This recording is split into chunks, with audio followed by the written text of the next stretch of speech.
السلام علیکم ناظرین و سامعین۔ ناظرین، اللہ رب العزت نے حضرت موسیٰ علیہ السلام کی دعا پر قوم فرعون پر مختلف عذاب نازل فرمائے تاکہ وہ غفلت سے بیدار ہو کر اپنی اصلاح کر سکے، مگر وہ پھر بھی بیدار نہ ہوئے اور اپنی ظلم و زیادتی میں مصروف رہے۔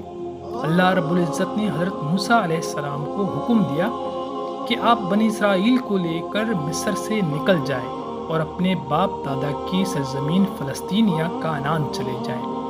وہاں جانے کے صرف دو ہی راستے ہیں، ایک خشکی کا راستہ جو بالکل قریب ہے اور دوسرا بحر احمر کا راستہ جو کچھ دور ہے۔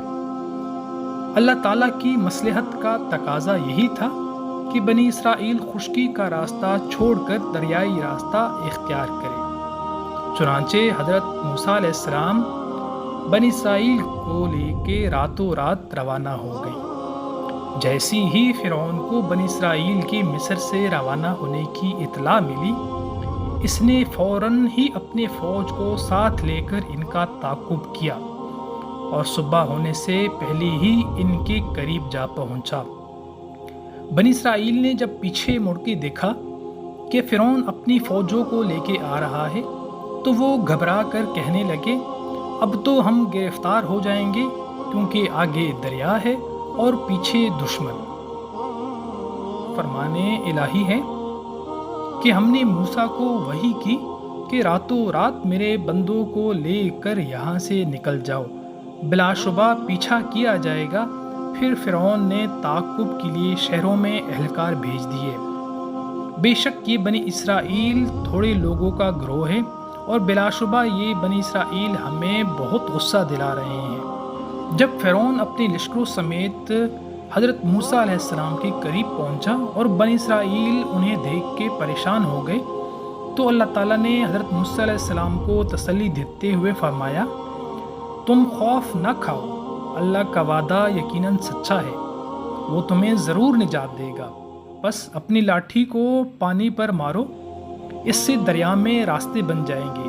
جب آپ علیہ السلام نے اپنی لاٹھی کو پانی پہ مارا تو وہ پھٹ کر 12 راستے بن گئے، ہر 2 راستوں کے درمیان پہاڑوں کی طرح پانی کھڑا ہو گیا۔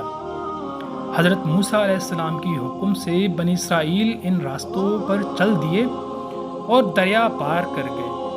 فرعون نے جب یہ دیکھا کہ دریا میں راستے بنے ہوئے ہیں، اس نے اپنی قوم سے کہا، میری کرشمہ سازی دیکھی کہ دریا نے بھی راستے دے دیے، لہٰذا تم بڑھتے جاؤ اور بنی اسرائیل کو جا کر پکڑ لو۔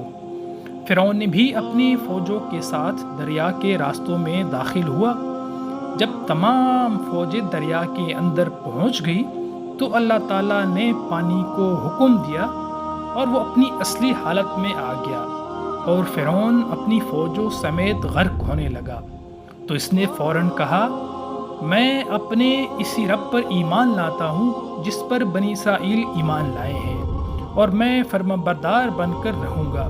لیکن اللہ کی طرف سے اسے کہا گیا کہ اس سے پہلے تو اللہ کی نافرمانی کرتا رہا، اب تیری اس توبہ کا کوئی فائدہ نہیں۔ فرمان الہی ہے۔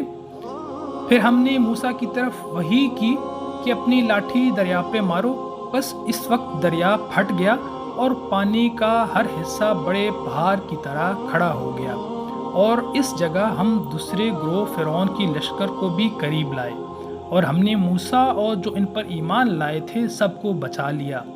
پھر ہم نے دوسرے گروہ یعنی فرعون اور اس کو لشکر کو غرق کر دیا۔ بلا شبہ اس واقعہ میں بڑی عبرت ہے، لیکن ان میں سے اکثر لوگ ایمان والے نہیں، اور بلا شبہ آپ کا رب ہر چیز پر غالب، بے حد رحم کرنے والا ہے۔